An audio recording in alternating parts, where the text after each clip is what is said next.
Sa sarili mong seremonya ng kasal, nagpatugtog ka ng isang video na hindi pambata. Noong una, akala ng mga kamag-anak at kaibigan mo ay ganito kakalakas magbiro. Pero nang tingnang mabuti, nalaman nilang ang babae sa video ay walang iba kundi ang bride ngayon, si Liu Ruyan. Pero hindi ikaw ang lalaki. Habang gulat na gulat ang lahat, napansin nilang wala pa pala ang bride na si Liu Ruyan. Sa gitna ng mga nagtatakang tingin ng lahat ng kamag-anak at kaibigan. Hawak mo sa isang kamay ang mikropono. At sa isa naman ay tinawagan mo si Liu Ruyan. Hindi niya sinagot ang unang tawag. Hindi ka nainis. Tumawag kang muli. Sa pagkakataong ito, pagkatapos ng ilang ring, sa wakas ay sumagot na siya. Malinaw na maririnig mula sa kabilang linya ang tunog ng busina. Ang mga bisita, malinaw pang ang naririnig ang ugong ng makina. Nagbubulungan ng lahat. Bakit nagmamaneho si Liu Ruyan paalis? Tatakasan ba ng panganay na anak ng pamilyang Liu ang kasal? Kalmado kang nagtanong. Nasaan ka? Bakit ka umalis? Inis na sinabi ni Liu Ruyan. May mahalaga akong kailangang asikasuhin. Pwede namang ulitin na lang ang engagement party. Muli kang nagtanong. Anong mahalagang bagay? Mas mahalaga pa ba kaysa sa engagement party natin? At ang galit at naiinis na boses ni Liu Ruyan ay narinig mula sa telepono. Sinabi ko nang uulitin na lang. Nagmamaneho ako. Ibaba ko na to. Sumigaw ka sa galit. Uulitin na lang kung kailan mo gusto. Anong tingin mo sa buong venue at sa mga bisitang galing pa sa malayo? Anong tingin mo sa kanila? At anong tingin mo sa pamilya naming Chen? Kalahating taon kong pinaghandaan ang engagement party na to. Tapos isang sabi mo lang nang ulitin na lang, ayos na ang lahat. Sa huli, kahit masira pa ang reputasyon mo, sinabi mo. Kanino mo naman uulitin? Ako pa ba ang groom? Pagkasabi nyon, tumahimik ang lahat. Nagulat din si Liu Ruyan. Hindi niya mapigil ang magtaka kung ito pa ba ang sunod-sunurang si Chen Mo. Chen Mo, anong pinagsasabi mo? Aatras ka ba sa kasal? Baka naman hindi ako ang gustong umatras sa kasal. Sinabi ko na sa iyo, kailangan kong magmadali papunta sa ospital. May naghihintay doon na kailangan kong iligtas. Ngumisi ka na lang. Doktor ka ba? Sa tingin mo, maliligtas mo siya kapag pumunta ka roon. Kung gayon, sabihin mo sa akin. Sino ang nasa ospital? Malapit na ba siyang mamatay? Hindi ba siya makapaghintay kahit isang saglit? Kailangan mo pa talagang umalis sa gitna mismo ng seremonya. Ang mga tao sa ibaba ng entablado, maging ang pamilya Liu ay nagtataka. Sa ganito kakritikal na sandali, sino ang may ganoong klaseng karisma? Para paalisin ang kilalang supladang panganay na anak ng mga Liu. Umalis sa ganitong oras, at personal pang magmaneho papunta sa ospital. Kasunod nito, narinig si Liu Ruyan na nagsalita ng malamig. Ang assistant ko, si Yefan. Nang marinig ang pangalang iyon, tuluyan nang nagkagulo ang mga tao. Di ba't assistant ni MS, Liu si Yefan? Si MS, Liu mismo ang kumuha sa kanya pagka-graduate niya. Sabi-sabi, itong si Yefan ay sobrang gwapo. At sobrang lapit niya sa panganay na anak ng mga Liu. Para silang mag-bestie. Saan ka nakakita ng mayamang pamilya na may boy best friend ang anak na babae? Nang makitang nagbubulungan ang mga tao sa paligid, hindi na napakali ang matandang Liu na si Liu Weichin. Agad siyang nagutos ng mga tao para agawin ang cellphone mo. Pero sayang, nakapaghanda ka na. Gumastos ka ng 10 yuan para kumuha ng 200 matitipunong binata para magbantay sa bawat sulok. Nagpatuloy ka sa pagtatanong, anong nangyari sa kanya? May sipon at lagnat lang pala siya ngayon. O nasagasaan pa rin ng bisikleta. Matagal ko nang pinaghihinalaan ang relasyon niyong dalawa. Sino ba talaga ang presidente ng pamilyang Liu? Kung isa lang siyang hamak na assistant, paano kanya, ang nag-iisang tagapagmana ng pamilyang Liu, napapayag na iwanan ng fiancé mo? At nagmamadali ka pang pagsilbihan siya na parang alipin. Chen Mo, pwede bang tigilan mo na yung mga mapanuyang salita mo? Assistant ko siya, at kaibigan ko rin. Ang hindi mo pagrespeto sa kanya, ay kawalan din ng respeto sa akin. Nang marinig mo ito, parang may kumirot sa puso mo. Talaga, alam mo ba kung ano ang kahihinatnan ng hindi pagrespeto sa assistant na yan? Pagkawasak ng pamilya, at kamatayan. Dahil mismo kay Yefan kaya ka maagang namatay noon. Ngayong nabuhay kang muli, dahan-dahan mong sisirain ang demonyong pares na ito. Buburahin mo ang kanilang pangalan. At sisiguraduhin habang buhay silang kamumuhian. Ang unang hakbang sa plano ay ang pasikatin sila. Pagkasabi nito, nagpatuloy ka sa pagsasalita, mukhang itong kaibigan mo, ay mas mahalaga pa kaysa sa akin na fiancé mo. Kung ganun, pumili ka. Ako o si Yefan? Sinong pipiliin mo? Hindi inaasahan ni Liu Ruyan na sasabihin mo ang mga salitang ito. At ipipitin mo siya ng ganito. Sa puso niya, ang turingan nila ni Yefan ay parang magkapatid. Paano mo nagawang pag-isipan ng masama ang relasyon nila? Sagutin mo ko, sino ang pipiliin mo? Sa sandaling ito, patuloy mo pa rin siyang ginigipit. Lihim na nagkumpara si Liu Ruyan sa kanyang isipan. At napagtanto niyang tila mas naiintindihan siya ni Yefan. Palagi siyang pinagbibigyan nito sa lahat ng bagay. Bigla niyang nasabi, si Yefan. Pagkasabi niya noon, dali-dali niyang ibinaba ang telepono. At mas binilisan pa ang pagpapatakbo papuntang ospital.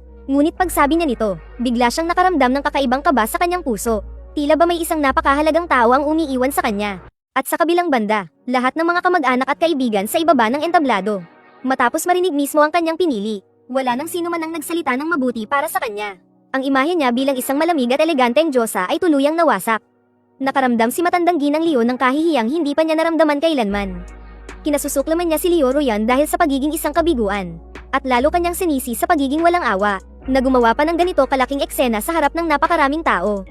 Agad niyang tinawag ang isang katulong ng pamilya Leo na nasa tabi. Hanapin mo para sa akin ang suwail na anak na iyon at ibalik mo siya rito. Ngayon din, agad-agad, iyang si Yefan, kung patay na, edi patay na. Kung hindi pa siya patay, siguraduhin mong mababangga siya para tuluyan ng mamatay. Kasabay nito, nakaratiyang na si Leo Ruyan sa ospital. Nakasuot siya ng isang purong puting damit pangkasal. Tumatakbo sa pasilyo ng ospital. Wala pang sino man ang nakakita ng isang nobya na nakadami pangkasal sa ospital. Lahat ay nanguhula kung ano talaga ang nangyayari. Ilang mga babaeng mahilig sa romansa ay nakapag-isip na agad ng isang malaking aksidente sa sasakyan. Ang nobyo raw ng magandang babaeng ito ay siguradong malubha ang sakit. Mayroon siyang karamdamang walang lunas. Marahil ay hindi na siya aabutin ng umaga. Kaya't ang kanyang nobya ay nakasuot ng damit pangkasal upang ihatid siya sa kanyang huling sandali. Nang maisip ito, ilang mga babae ang sabik na kinuha ang kanilang mga telepono para kumuha ng litrato at i-post sa internet, likes, comments, sa nakaraang buhay dahil sa kumalat na opinyon ng publiko sa internet. Nang mailabas na ang pagkakakilanlan ng mga sangkot, habang buhay kang kinutsang isang lalaking iniwan. Noong nakaraang buhay, matapos tumakas ni Leo Ruyan sa kasal. Bagamat mabigat na pinarusahan ng pamilya Leo si Leo Ruyan, at binalak na patayin si Yefan, ngunit pinrotektahan pa rin ni Leo Ruyan ang buhay nito sa pamamagitan ng pagbabantang magpapakamatay. At ikaw, itong dakilang simp, ay natural na pinili ang magpatawad. Ang pag-ibig mo, ay pinalabas ng mga keyboard warrior online na parabang sa isang aroganteng mayaman, na nangaagaw ng pag-ibig ng iba model. Ginamit ang kapangyarihan ng pamilya para gipitin ang pamilya Leo. Pinipilit ang pamilya Leo na ipakasal ang anak nilang babae. Ikaw ang naghiwalay kina Leo Ruyan at Yefan. Habang si Yefan, na parang bida sa isang kwento, ay matatag na nabubuhay. Kahit na masama ang kanyang loob, mahal pa rin niya si Leo Ruyan. At laging nandyan sa tabi niya para protektahan siya. Sa mata ng lahat ng tao, ikaw ang pinakamasamang kontrabida. Alam ni Leo Ruyan ang lahat ng ito. Pero ni minsan ay hindi siya nagpaliwanag para sa iyo. Ang tanging ginagawa niya ay protektahan ang pangalan ni Yefan. Wala ka man lang sa mga mata niya. Sa sandaling ito, sa reception ng kasal, hawak mo ang mikropono, at buong damdaming nagsalita sa mga nasa baba ng entablado. Dahil nakapili na ang panganay na binibini ng pamilya Leo. Kung ganoon, pagbibigyan ko na sila. Kahit na hindi alam ni Liu Huichin ang iyong sasabihin. Ngunit nakaramdam siya ng kaba. Kaya't gagawin niya ang lahat para pigilan akong magsalita pa. Dala ang kanyang matandang katawan. Lumakad siya papunta sa harap ng entablado para pigilan ako, at sinabing, Shenmo, kung ano man ang problema, pag-usapan na lang natin to ng pribado bilang isang pamilya. Bata pa si Ruyan. Wala pa siyang gaanong muwang kaya hindi niya napag-isipan ang kanyang ginawa. Pagsasabihan namin siya, bumaba ka na riyan, at ibigay mo sa akin ang mikropono. Tinitigan mo si Liu Huichin na nasa iyong harapan. Ang taong tinawag mong lola sa loob ng maraming taon. Hindi mo maiwasang bahagyang matulala. Ang pamilya Chen ay laging kakaunti ang miyembro. Bago ka pa man isilang, pumanaw na ang iyong lolo't lola. Noong high school ka, ang iyong mga magulang naman ay namatay sa isang aksidente. Sa napakalaking pamilya ng mga Chen. Sa huli, ikaw na lang ang nag-iisang tagapagmana na naiwan para itaguyod ang lahat. Noong panahong iyon, ang pamilya Liu ang nagbigay sa iyo ng kalinga at pag-aaruga. Pero ang lahat ng ginawa ng pamilya Liu ay mayroong nakatagong layunin. Ang kanilang tunay na hangarin ay lamunin ang lahat ng negosyo ng pamilya Chen. Ngayong nabigyan ka ng pangalawang buhay, hinding-hindi mo hahayaang maulit muli ang kasaysayan. Matandang ginang Leo, ang apelyido mo ay Leo. Ang apelyido ko ay Chen. Paano mo nasasabing pamilya tayo? Mula nang pumili ang apo mo, hindi na ako ang mapapangasawa niya, kundi si Yefan. At ngayon, bilang pinuno ng pamilyang Chen, ako ang kausap mo. Nang makita ni Liu Huichin na bigo ang kanyang emosyonal na pakiusap, desperada siyang tumingin sa taong nasa entablado. At humarap ka naman sa mga tao sa ibaba na may itsurang humihingi ng paumanhin at sinabing, paumanhin sa inyong lahat, sa kabila ng pagiging abala ninyo. Naglaan pa kayo ng oras para dumalo sa aking engagement party. Ngunit sa huli, nauwi lang pala ito sa isang komedya. Tulad ng sinabi ko dati, handa akong magparaya para sa kaligayahan ng iba. Dahil may iba ng mahal ang binibini ng pamilya Leo. Paano ko naman sisirain ang kanilang pag-iibigan? Simula sa araw na ito, pinapawalang bisa ko na ang aming kasunduan sa kasal ni Leo Ruyan. Pagkasabi niya noon, ang dati mong biyenan na si Chin Hai, hindi malaman kung saan humugat ng lakas ng loob, ay bigla na lang umakyat sa entablado. At galit na galit kang pinigilan sa pagkakansela ng kasal. Hindi ako papayag. Chen Mo, wala kang karapatang gawin ang desisyong ito. Ginoong Chin, anong dahilan mo para hindi pumayag? Nakapili na ang anak mo. Pinili na niyang sundin ang kanyang pag-ibig. Anong gusto mong gawin ko? Magpapadala ako ng mga tao para hulihin at ikulong ang anak mo. Ang mga bagay na imoral at labag sa batas ay hinding-hindi gagawin ng pamilya Chen. Hindi rin iyon pinahihintulutan ng pagpapalaki sa akin. Ang mga sinabi mong iyon ay walang dadang isang malaking sampal sa pamilya Liu. Malinaw na sinasabi mong walang tamang pagpapalaki ang pamilya Liu. Na ang anak na pinalaki nila ay walang hiya. Namula ang mukha ni Chinhai at nagpatuloy siya sa pagsasalita. Chen Mo, siguradong hindi alam ni Ruyan na ang kahihinatnan ng desisyon niya ay ang pagkansela ng kasal. Kung alam lang niya, siguradong babalik siya. Bigyan mo pa siya ng isa pang pagkakataon. Sa harap ng pagmamakaawa ni Chinhai, mapanghamak kang ngumiti at dahan-daang umiling. Ginoong Chin, paano niyo nalaman na hindi ko siya binigyan ng pagkakataon? Siya mismo ang nagsara ng lahat ng daan para sa sarili niya. Nakalimutan niyo na ba ang video bago magsimula ang kasal? Halata namang matagal nang may namamagitan sa anak niyo at kay Yefan. Ano pa ang silbi ng pagtutol ninyo? Ang bago ninyong manugang ay kasalukuyang nakahiga sa ospital. Sa tingin ko, mas mabuting puntahan niyo siya at magpakita ng kaunting malasakit. Nga pala, Ginang Leo, ang ikatlong henerasyon ba ninyo ay naghahanap pa rin ng manugang na titira sa inyo? Kung ganoon, sana ay sinabi niyo na agad. Para sana naka-address na ako kagad. At nang maiwasan ang ganito kalaking gulo, hindi inaasahan ng mga bisita na naroroon, na mananatili kang ganyan kapayapa. Ang iyong tindighari ay talagang nangingibabaw. Paano hahayaan ni Chinhai na makawala ang isang napakagaling na manugang? Gusto pa rin niyang subukang isalba ang sitwasyon. Lumapit siya sa tabi mo at marahang sinabi, Chen Mo, ganito talaga ang pag-aasawa sa mga mayayamang pamilya. Pwede kang magliwaliw. Matagal mo nang kasama si Ruyan. Hindi pwedeng pagkatapos mong magpakasaya ay basta mo na lang siyang tatalikuran. Nabulagan lang siya saglit. Patawarin mo na siya. Kapag pinakasalan mo siya, para mo na ring nakuha ang kalahati ng yaman ng pamilyang Liu. Alang-alang sa pinagsamahan nyo at sa lahat ng yamang ito, kalimutan mo na lang ang pagkakansela ng kasal. Naisip mo sa iyong sarili. Sira na ba ang ulo ng dati kong ginan? Umabot na sa ganito ang lahat. Gusto pa niyang tiisin mo ang pandidiri. Isa pa, hanggang ngayon ay wala pang nangyayari sa inyo ni Liu Ruyan. Maliban sa yakap at halik, wala pa kayong ibang ginagawa. Niloko ka na niya ng isang beses. Pero hindi na ito mauulit pa. Maraming pera ang pamilya naming Chen. Hindi namin kailangan ng bigay mula sa pamilya Liu. Sakto, i-aanonsyo ko na ngayon ang pangalawang bagay. Simula sa araw na ito, hindi na magiging strategic partner ng pamilya Liu ang pamilya Chen. Pagkatapos ng mga kasalukuyang proyekto, hindi na kami pipirma ng anumang bagong kasunduan sa pamilya Liu. Sa pagkakataong ito, hindi lang si Chinhai ang natigilan. Maging si Liu Weichin ay halos hindi na makatayo sa sobrang gulat. Dahil sa matinding galit at pagkabigla, bigla na lang hinimatay si Liu Weichin sa sahig. Bilis, dalhin niyo ang matanda sa ospital.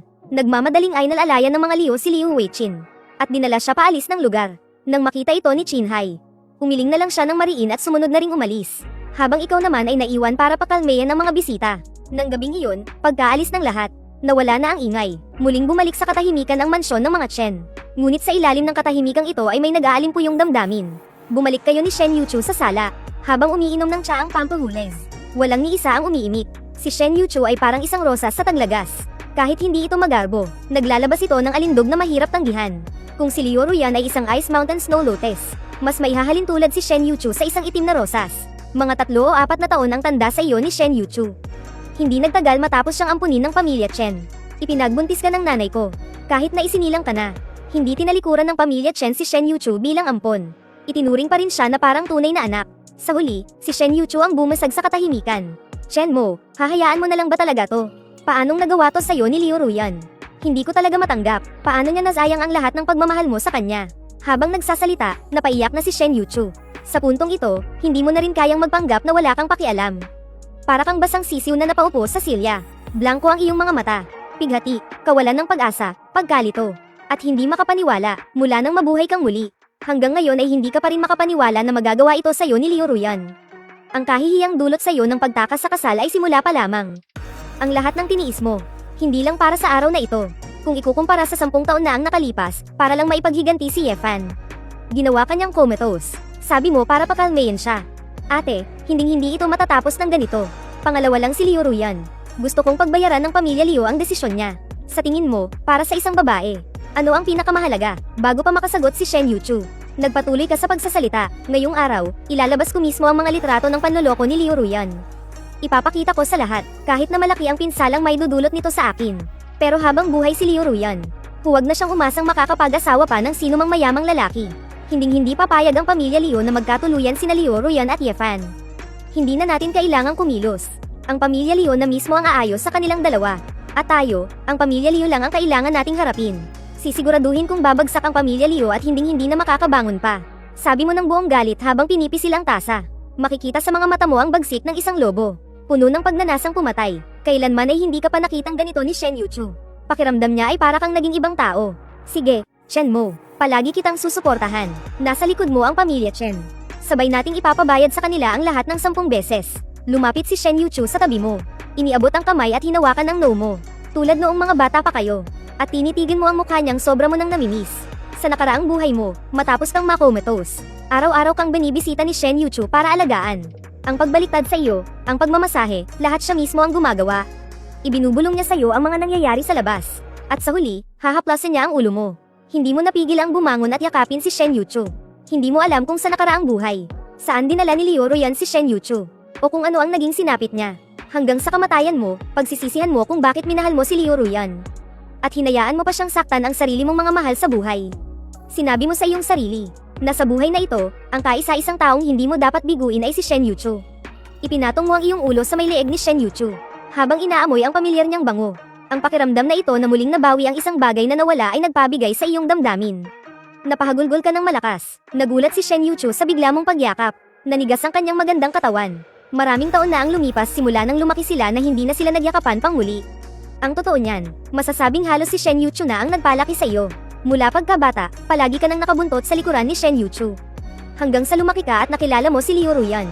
Dahil kay Liu Ruyan, ikaw na mismo ang lumayo kay Shen Yuchu. Narinig ni Shen Yuchu ang iyong pagiyak. Inakala niyang hindi mo pa rin kayang iwan si Liu Ruyan. Kumirat ang kanyang puso habang niyayakap ka pabalik.